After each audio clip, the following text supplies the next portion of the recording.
it worse. Let the rest of the world help us for change, and let's rebuild America first. Our highways and bridges are falling apart. Who's blessed, who has been cursed? There's things to be done all over the world, but let's rebuild America first. Wow. It is great to be in Michigan again. God bless you guys. Thank you all. Now, I think that you guys really like to have me here because there's nothing better than making a Buckeye come up north and beg you for your vote, and I do it every single week. And you all are nice and friendly to me, but I know in the back of your minds you're saying, well, we're still going to beat them at football in November. We'll see about that. We'll see about that. 3 years in a row, unfortunately, but we'll see if you can make it a fourth. But regardless, we're going to win the race that really matters and send Donald J. Trump back to the White House on November 5th. Now, I want to give a special shout out, first of all, to all of you. Thank you for being here, and thank you for joining us today.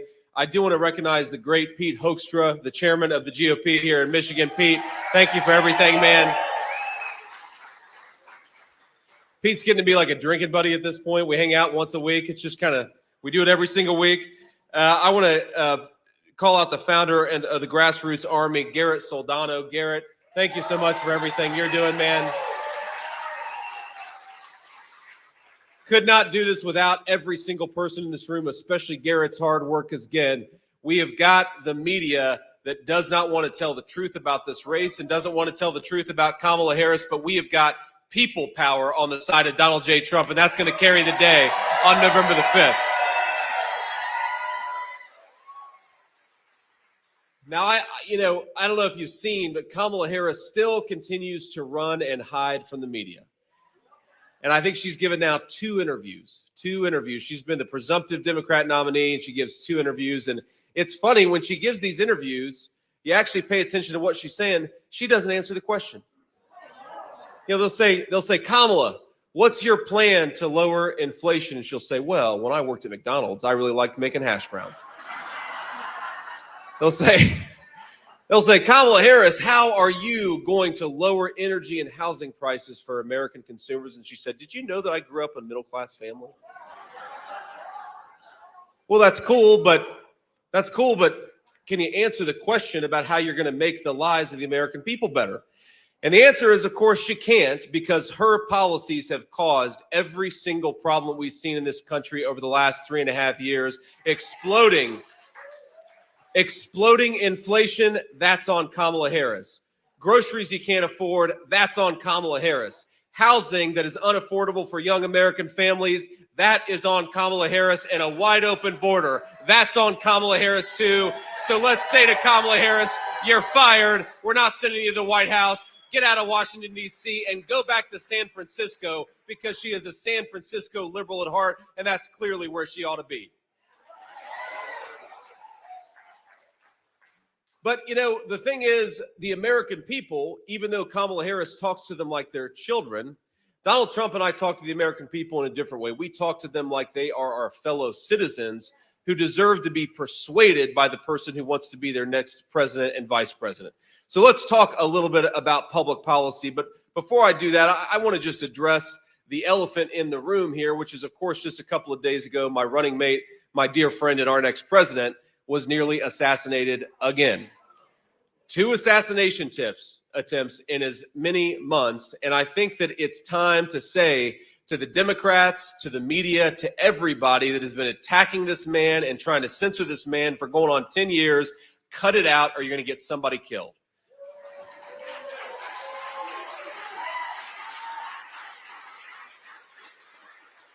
Now, I actually, of course, heard about the news before almost anybody else. I was sitting at home with my son, and we were doing, what we always do when my wife's not around. We were playing video games. We get that like 1 hour. All right, we can play video games, and then before mom comes back, we got to cut that crap out.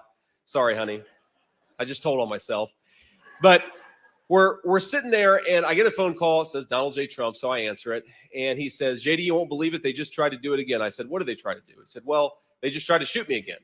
And I said, what? No way. You know, I almost couldn't believe it when he first told me. And I said, oh, my God, sir, I'm so glad you're okay. But, you know, you're physically okay. Clearly, you wouldn't be calling me. Are you okay in all the ways that matter? And he said, yeah, I'm doing fine. And that's just who he is. He just gets shot, almost shot a second time, and he's totally fine. He was a little annoyed about one thing, though. You know, he was mad because he was on the 6th hole and he was about to make a birdie putt. And he said, I'm kind of pissed off they wouldn't let me finish my birdie. I was having the round of my life. And I said, well, okay, sir, I think it makes sense, though, that they got you off the golf course. But, you know, it goes to show there is a difference in leadership style. There is a guy who takes a bullet to the head and stands up and says, fight, fight, fight. There is a guy who takes a second almost assassination attempt and responds to it with grace and good humor. And then there's a woman who is terrified of the American media. Who do we think ought to be the president of the United States? Donald J. Trump.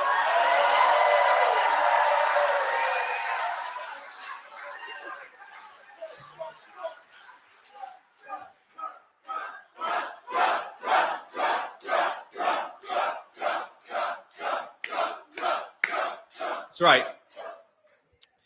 And how nice is it, by the way, to have a presidential candidate and, of course, a former president that we can be proud of, that we can believe in, and that is tough enough to take the slings and arrows but still be fighting every single day for the American people. That's what he's done, and that's what he'll continue to do. So let's talk about exactly what that's going to look like. Because, look, we all know that the reason why groceries are unaffordable, the reason why Americans can't afford to buy a home is because Kamala Harris has refused to do her job. And, my friends, I was actually yesterday with my dear friend Katie Britt, senator from Alabama, and both of us have been in politics for all of 2 years. And we were talking about how shameless these politicians are, where I guess if you've been in office for 30 years, like Kamala Harris, you can stand up and without an ounce of shame look at the American people and say, on day one, I'm going to lower grocery prices. That's what Kamala Harris says. And on day one, we're going to lower the price of housing. And on day one, we're going to close down that southern border. It's like, Kamala, day one was 1,400 days ago. What the hell have you been doing the whole time? Why don't you stop talking and get to work?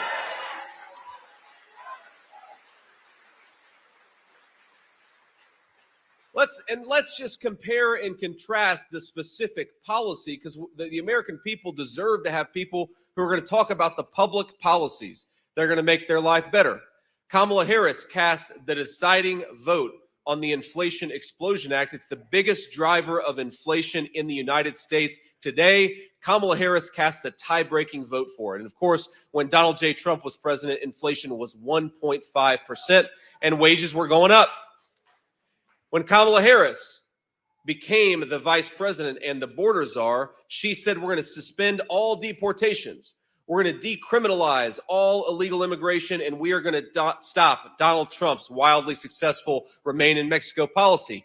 That flooded the United States with a ton of illegal immigrants. And you know what those illegal immigrants did? They compete with Americans for scarce homes. And the Donald J. Trump plan is that American housing ought to go to American citizens, not people who shouldn't even be in this country to begin with.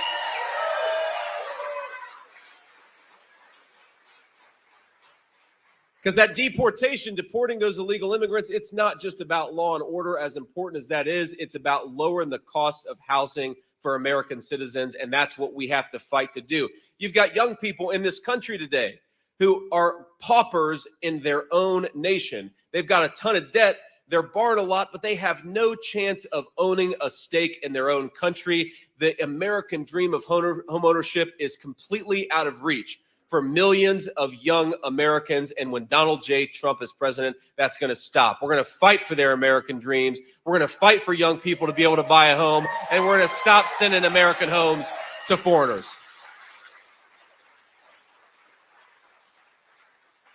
Now, we all know in the great state of Michigan that the most important driver of inflation is energy, right? You make energy more expensive, you make gas at the pump more expensive, but you also make food more expensive, because who drives that food to the grocery store? It's our truck drivers. And if they're paying more for gasoline and diesel, then all of us are paying more for food. And if they're paying more to send construction materials and lumber at the construction site, then we're all paying more for housing. The number one thing we've got to do to get control of this crazy inflation and drive down the cost of everything is to unleash American energy. Drill, baby, drill.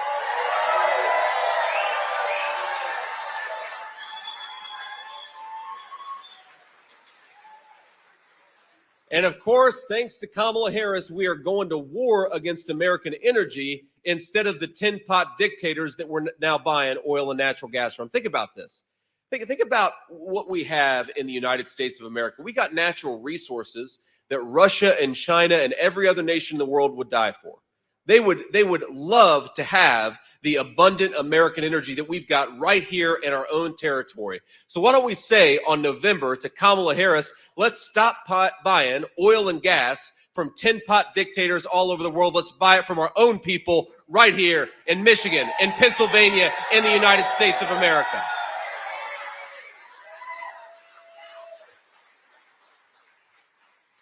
And here's what Donald Trump is going to do. On day one, we are going to unleash American energy once again. On day one, we are going to start building more homes again so that young people can afford the American dream of homeownership. On day one, we are going to implement a very, very simple tax policy. You know, Kamala Harris, she wants to raise taxes on American workers and then reward companies that ship American jobs overseas. And I think that gets it exactly upside down. Donald Trump and we're going to cut taxes for American workers, and we are going to raise tariffs on companies that are shipping jobs overseas.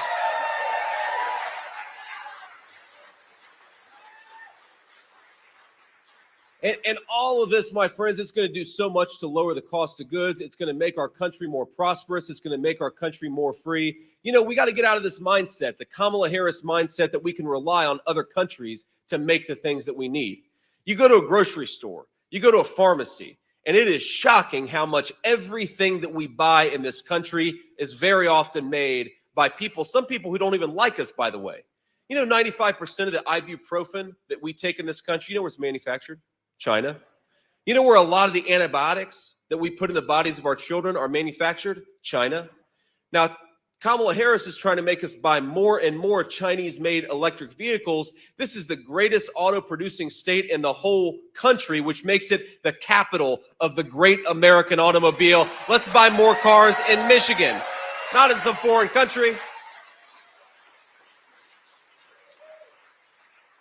And of course, we know that when we buy American, when we make American, it leads to higher wages, it leads to lower prices, and it leads to more self-reliance. Donald Trump wants young Americans wage when they do a good day's work so that they can live the American dream. Kamala Harris wants to ship everybody's job off to China and then turn them into welfare dependents. That is not a path to prosperity. That is a path to slavery, and it's what Kamala Harris has been doing for 3.5 years.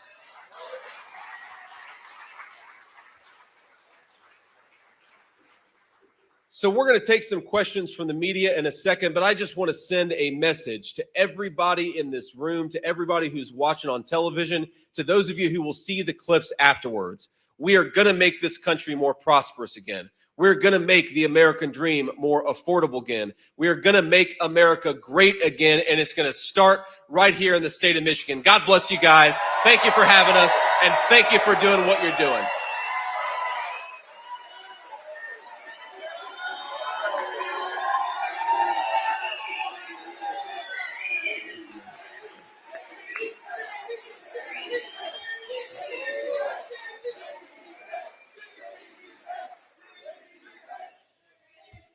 Thank you all. Thank you. Please, please. So we'll take a few questions from reporters, and I always do this because I actually think that American political candidates ought to talk to the media, unlike Kamala Harris. But what I like to do is to start with the local Michigan reporters.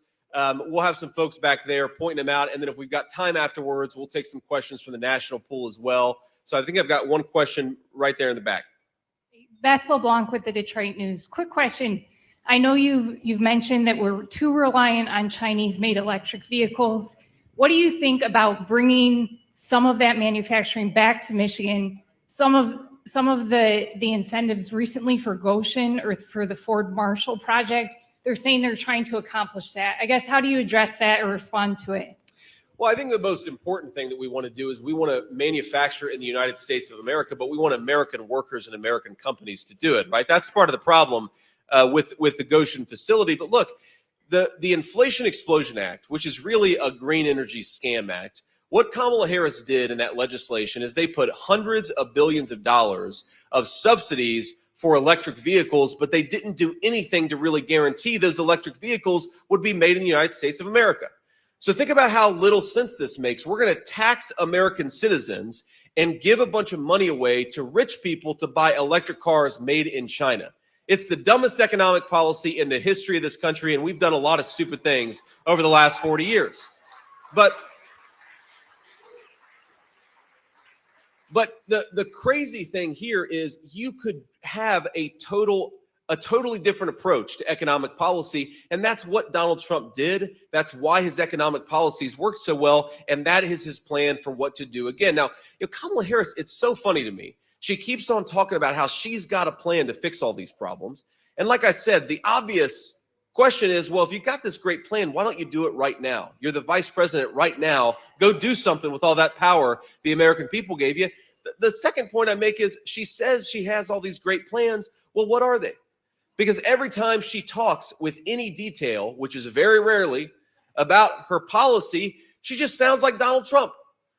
She copies it's like she went on President Trump's website and copied every single one of his viewpoints, even though she's governed the exact opposite. And this is a person who said she wanted to ban fracking, and now she says she supports fracking. This is a person who said that she wants a secure border, even though her policies opened up the American southern border. She wants to support American energy, even though her policies, she's gone to war against American energy.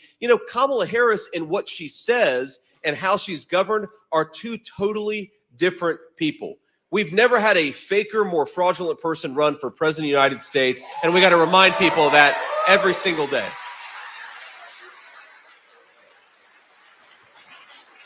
So to put it simply, we want to cut taxes on American workers. We want to reward companies that are making things in the United States of America. And if you want to make something in China using Chinese slave labor, you're going to have to pay a big fat tariff before your products come back into the United States of America.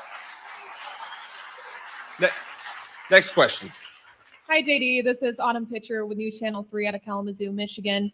With the former assassination attempt on former President Trump, are you and Trump considering having campaign events inside moving forward? And then also, was this event inside today because of that? So I believe this event, that you'd have to ask the organizers, we'll follow up with you afterwards. I believe this event was already planned to be inside, so I don't think there's any change in security. By the way, with close to 500 patriots in the state of Michigan in this building right now and outside, I'd like to see an assassin try to come in this room. They come to the wrong place if you try to walk into this place right now.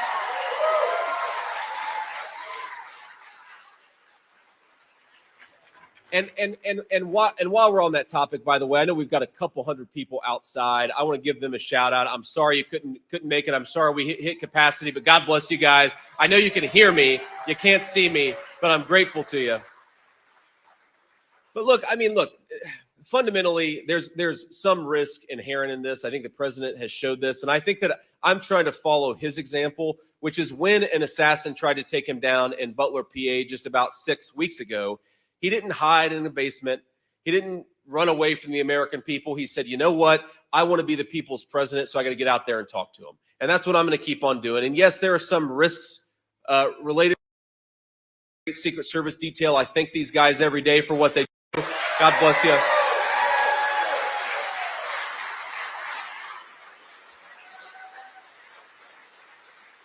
But we're going to keep on getting out there talking to the American people because that's what they deserve. If you are too afraid to talk to a friendly media reporter, then you shouldn't be the people's president of the United States. It's the story of Kamala Harris's campaign. She wants to lead the United States of America. She wants to be in a private room with Xi Jinping and Vladimir Putin, but she's terrified of the friendly American press corps. It's a total disgrace, and I'm never going to follow her example. I'm going to follow Donald J. Trump's example. Get out there and talk to people. Now,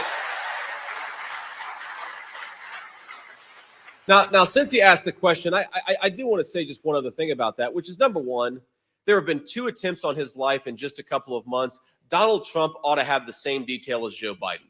That is a policy choice that our federal government has decided that Donald Trump deserves a lesser level of protection. Maybe with any normal formal president, that makes sense. It clearly doesn't meet the challenge of what Donald J. Trump is dealing with. So we ought to bump up his security. We, of course, want to be as careful as possible, and we want to make it so that we cut out the ridiculous rhetoric that I think has put a giant target on Donald Trump's back.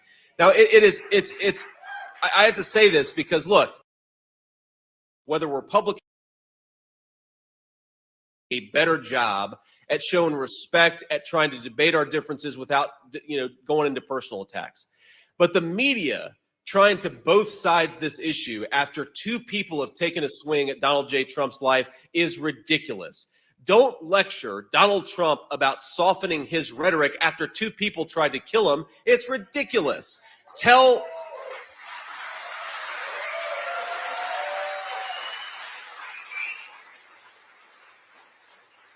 Kamala Harris, tell Joe Biden, tell all of her surrogates who are saying things like Donald Trump needs to be eliminated. They need to cut that crap out or they're going to get somebody hurt. In fact, they already did get somebody hurt. Corey Compertory lost his life. 2 other people nearly lost their lives in Butler, PA, because these guys have let the rhetoric in this country get totally out of control. I don't believe in censorship. I don't believe in trying to shut people up. I believe in debating people. But what these guys have tried to do every single time they get an opportunity, they want to throw them in prison. They want to kick them off social media. They want to do everything that they can to silence Donald Trump, and they send that signal with every action that they take. Well, if you're trying to silence Donald Trump and you're sending the message, we have to do everything that we can to silence Donald Trump, a crazy person is eventually going to take that message to heart. Thank God nothing truly tragic has happened to Donald Trump. Problem. Democrats have got to cut this crap out, respect their fellow Americans, debate our differences. Don't try to get your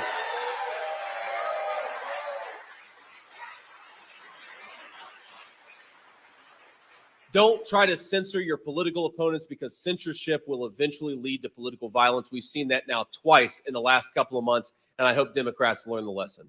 Next question. Hi, Senator. Riley Connell with WILX News 10 in Lansing. You spoke a few moments ago about some of those day one tax cut plans for the American people. Can you talk a little bit more about what that plan might look like, what it might look like for folks in Michigan, some of those plans to cut costs for folks maybe right here in the audience? Yeah. Well, first of all, Kamala Harris has said explicitly that she wants to raise your taxes because she wants to let the Trump tax cuts expire. And we know that the people who benefited the most from those tax cuts were working and middle-class Michiganders, people in this room. So Kamala Harris is actually promising a massive tax increase. I talk to the president about this all the time. It's funny, normally politicians, even if they don't mean it, they'll go around and Kamala Harris will say, well, I'm going to cut your taxes. Well, she's actually saying we're going to let the Donald Trump tax cuts expire. She's explicitly running on a promise to raise taxes. It's the dumbest political move, but it will tank this economy and will make life even more unaffordable for Michiganders. It's a disaster, and that's why we've got to renew those tax cuts.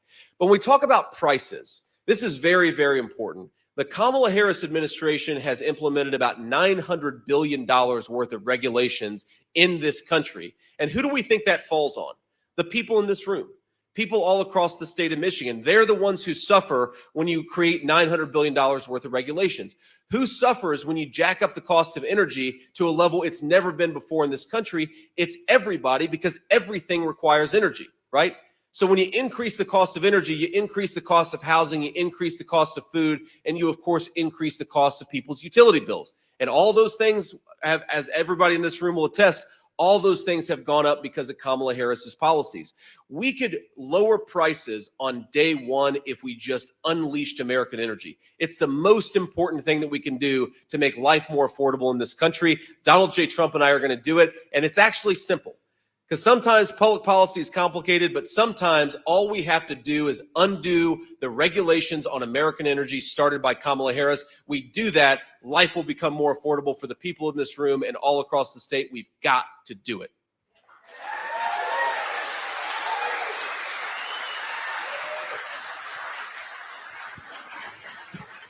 Thank you all. Next question, sir. Good afternoon, Senator Vance. Arpan Lobo with the Detroit Free Press. You mentioned about the need for border security. States that have lost population or experienced slow population growth, like Michigan, have turned to immigrants in a way to kind of maintain economic competitiveness. I wanted to ask you, is there a plan, if President Trump were to be reelected under your administration, to balance the border security, but also address like economic viability in places like Michigan, which have made efforts to attract legal immigrants to bolster economic competitiveness? Well, look, I reject the idea. I reject the idea that there is some sort of tension between securing your border and having economic growth. If you look at the history of this country, we had a very, very strong border and a rapidly growing economy. It's only in the last 20, 30 years where American leaders decided we should open the floodgates. And what have we seen over the last 20 to 30 years? Declining standards of living. If the solution to our economic growth problems was to import millions and millions of illegal immigrants, then every country in Europe would be doing a lot better than they are right now. And frankly, the United States would be doing better today than it was 4 years ago. We're doing worse today than 4 years ago because we allowed this flood of migration. Now, the other thing that I think the question betrays a certain misunderstanding on, sir, is look, why have people left Michigan? I talk to this all the time. Two reasons. When I talk to people, you just heard a bunch of people shouted out the answer. It's consistent with everything that I've heard. Why have people left Michigan in the last 15, 20 years? Two things: high taxes and a lack of good jobs. So the idea that the solution to a lack of jobs is to import a lot more people who are going to compete with Michiganders for the jobs that are here. No, create more jobs. That's how you bring people back to Michigan. And most importantly,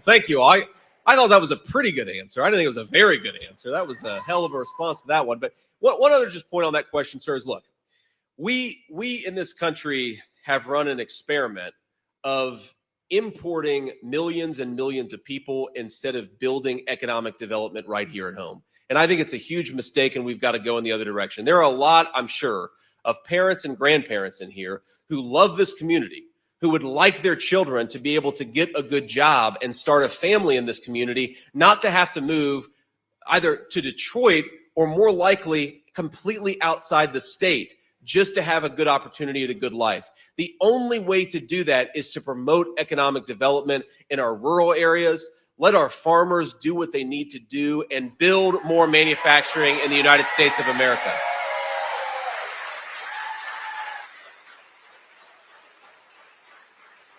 We just are not going to create prosperity with more and more cheap labor. We're going to create prosperity with more and more jobs for more and more American workers. Next question.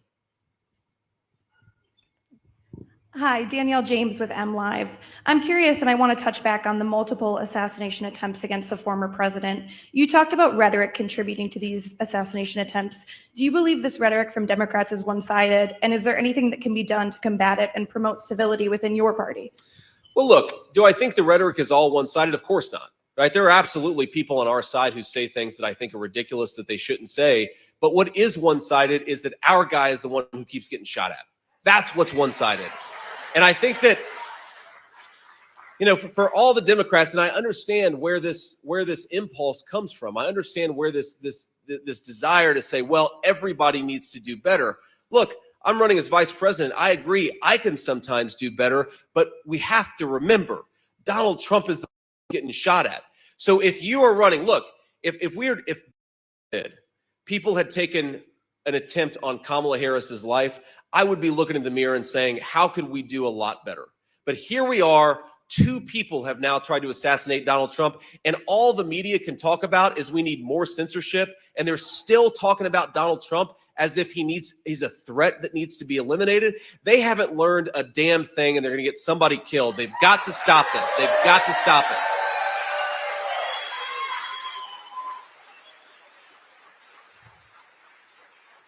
Sir. My name is Josh Berry, WXMI Fox 17. Each one of the candidates at the top of the 2 tickets have made their way to West Michigan. We're going to see you all likely again before the election. Having talked to people at both of these rallies, I'm wondering, do you gauge support based on these competing rallies in this area? And do you see a disconnect as the candidate between supporters who would go to a Tim Walz rally at a museum in downtown Grand Rapids versus supporters here at a rally for you in a barn in rural Sparta? Well, no, I don't see a disconnect. I think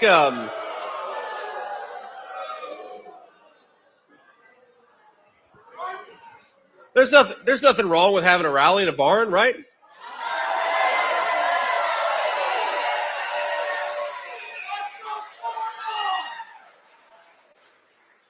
But look, there's nothing wrong with having a rally in a museum. And if you look at what we've been doing, I've been to downtown Grand Rapids, I think twice now in this campaign, just in the last few weeks. And we've been in rural parts of Michigan. We've been in urban parts of Michigan, suburban parts. We're going to go everywhere because I think you ought to try to earn every person's vote. And that's how Donald Trump and I think about this race.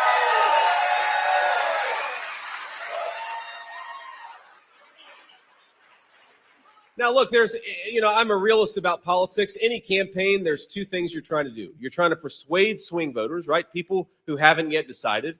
And my argument to swing voters is simple. You've got 2 very different records. Donald Trump's record was peace and prosperity, no wars, lower inflation, rising wages, and Kamala Harris has been chaos all over the world. She can't answer a single question without sounding like a whatever. And she's had policies that have made it impossible for people to afford housing and food in the country that all of us love. So the records are totally different. That's my argument to swing voters. My argument to voters who are already going to vote for us, but of course this is the second part of any political campaign, is we got to get out there and actually vote. And I know every single person in this room, every single one of us knows at least one person who's going to vote for Donald J. Trump, but only if they actually go to the polls, okay? Every single one of us has a responsibility to call that person, to offer to drive that person, and make sure that every single one of us gets out there and makes our voice heard on November 5th. That's what we have to do, or before November 5th, right? Because we know that Democrats have beaten us in early voting for a long time. I don't like the idea that we have election season. I think we ought to have election day in this country, but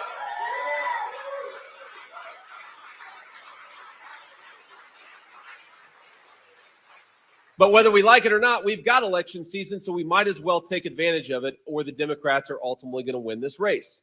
Now, think about this. I've seen this play out in every race that I've ever been involved in, where I've got friends of mine who are running. It's like you take 100 people, and 95 of them, 100 people are going to vote for Donald Trump, or 100 people who are going to vote for, whatever candidate that I think they should vote for. 95 of them eventually do it. And then 5 of them wait until election day, and then what happens? Well, mom gets sick, so you got to go and take her to the hospital. Or the kid, you got to go pick him up from school. Or maybe something comes up at work unexpected and you're there too late and you don't get an opportunity to make your voice heard. We've got to take advantage of every single thing that we have. And I know Pete Hoekstra will talk about this, has talked about this. We have got to get out there and make our voices heard. Now, I'll tell you, a Senate colleague, one of my favorite lines from any other political figure is he'll go in front of audiences and say, look, I want every single one of you to get out there and vote 10 times. And people get kind of uncomfortable. They sit and sort of shuffle their chairs a little bit. They laugh a little bit. Well, we're Republicans. We don't vote 10 times. We only vote once. Well, here's the way to legally vote 10 times. Take yourself to the polls, but take 9 other people to the polls too. And that's what all of us, I encourage you, all of us to do.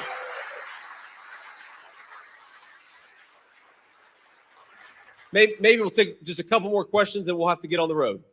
Ma'am. Thank you, Senator. I appreciate it. I wanted to ask you about abortion. There was a story this week from ProPublica about 2 women in Georgia who died. They were trying to get abortions. You might have seen the story. And I wanted to ask you, firstly, the Harris campaign put out a statement about it this morning. I wanted to get your thoughts about the women. And then I also wanted to ask you policy-wise, if you see a role that the Trump administration can play in instances where states have abortion bans that limit or allow women who have medical reasons to get abortions, in this out, like what the federal government can do in this instance.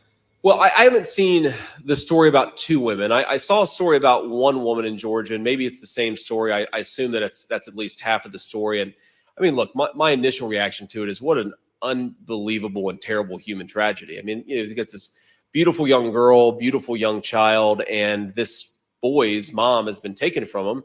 And I don't know that any person in this country would say that's anything other than a terrible tragedy. She should be with her son. She should be still with us. And it's a terrible, terrible thing that she isn't. Now, I will also say that we have to remember that these things are extremely complicated. And I don't know the full details of exactly what happened, but one of the reasons why every single person, whether they're pro-life or pro-choice in this country, I've never spoken to a single pro-life person who doesn't believe in exceptions to cover this exact scenario. Where you have a pregnancy that is endangering a woman's life, it is a terrible, terrible tragedy, but you've got to let that woman make the decision that makes the most sense for her. It's called the life of the mother exception. Every single pro-life person, even people who are very, very hardcore on the pro-life issue, they believe in a life of the mother exception. So I'd like to learn a little bit more about this case and understand the details a little bit better, but it's an unspeakable tragedy. It should never happen in this country, and that's why we believe on the pro-life side in the life of the mother exception.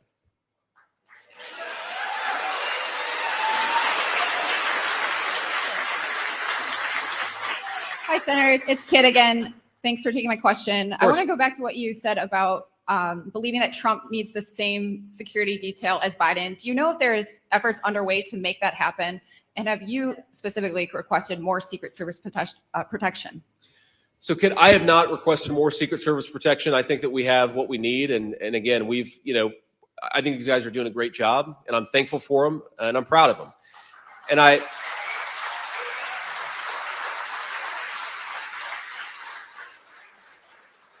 Now, sometimes I wish they would drive a little bit faster. I mean, these Secret Service agents, they drive like Miss Daisy. And I'm trying to see, well, I got Matt to laugh a little bit here.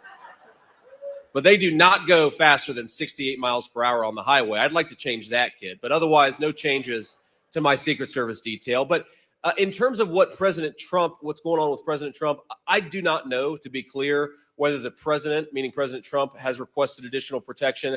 I've talked to some of my friends on Capitol Hill where they're trying to find ways to appropriate money so that he has a security detail that maps up with President Biden's security detail. That's as much as I know. I don't know how likely those things are to be successful. But look, my pitch to my Democratic friends who, a lot of them, by the way, I think will vote for Donald Trump in November. But even let's say Democratic leadership that has made hating Donald Trump the whole reason of their existence in politics, what I'd say is assassinations destroy the social fabric of this country. I mean, we're very proud on our side to have the support of Bobby Kennedy Jr. And he's a great guy. I've gotten to know him very well over the last few weeks.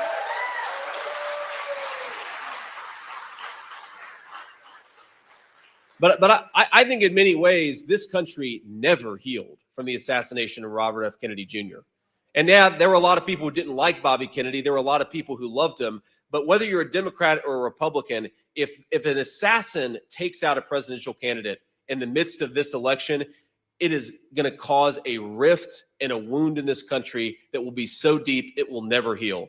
So we cannot let this happen. We cannot let another person take a credible shot at Donald Trump's life. It's disgraceful, and we can do more to protect him. And I think that we have to do more to protect him, not just for his sake, but for the sake of the American people and our shared project as American citizens.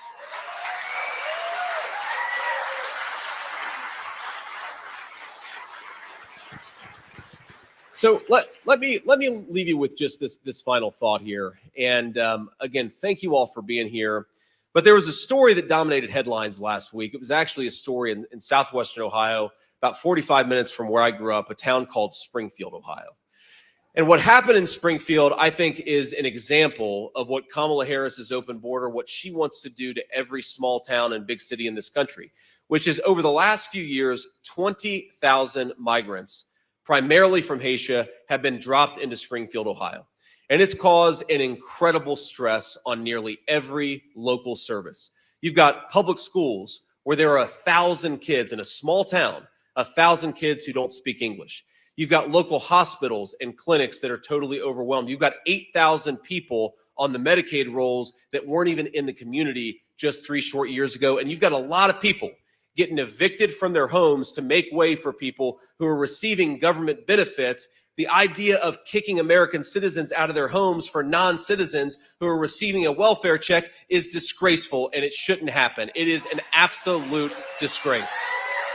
But President Trump and I have been talking about this issue. We're going to keep on talking about this issue because all over the country, I just saw a story about a small town in Pennsylvania where something else similar is happening. You've got a massive influx of migrants. You've got people who now can't afford housing. And in the name of Kamala Harris's open border, you are destroying the American dream of home ownership and home security. It is a disgrace. But I want to tell you what's even more disgraceful. What's even more disgraceful than the policy is the effort to silence the residents of Springfield. I've seen this from the American media, a lot of people who pretend to be fair journalists. You know what they've been saying? For the last few days, Springfield has been experiencing an unbelievable number, something like 35, 40 bomb threats in Springfield in just the last few days.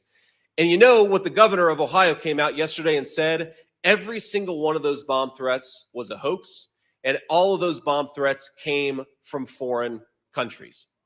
So the American media for 3 days has been lying and saying that Donald Trump and I are inciting bomb threats, when in reality, the American media has been laundering foreign disinformation. It is disgusting. And every single one of them owes the residents of Springfield an apology.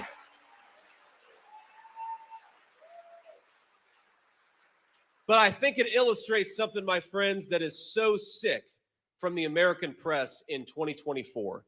And it's that instead of talking about the crises in our country, they try to silence the people who are experiencing them.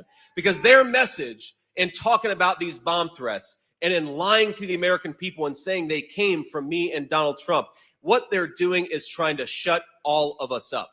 They're trying to say, how dare you, citizens of Springfield, complain about this migrant inflow because now these bomb threats are happening. How dare you complain about the fact that you can't afford housing? How dare you complain about Kamala's open border? The media conspired to shut American citizens up. They owe every single American an apology, and they ought to...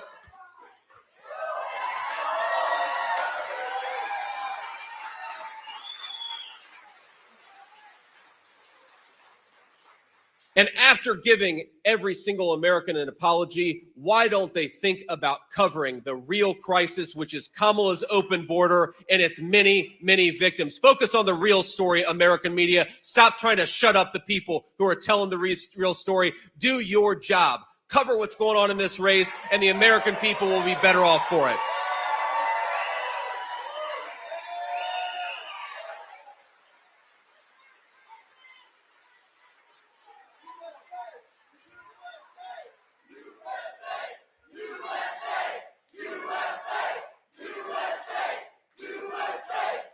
So, with gratitude to all of you and with gratitude to the state of Michigan, I want to ask you to do everything that you can over the 7 weeks that we have left in this campaign. Knock on doors if you can. Call neighbors if you can. Get your friends and family out to the polls. We have got 7 days to save this country, and it's going to start in the great state of Michigan. God bless you guys. Thank you for having me.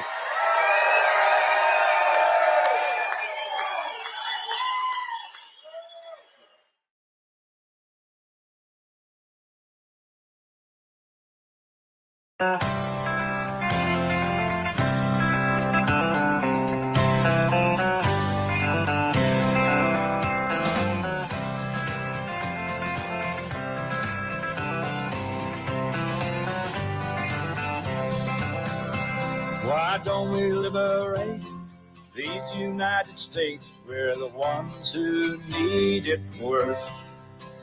Let the rest of the world help us for change.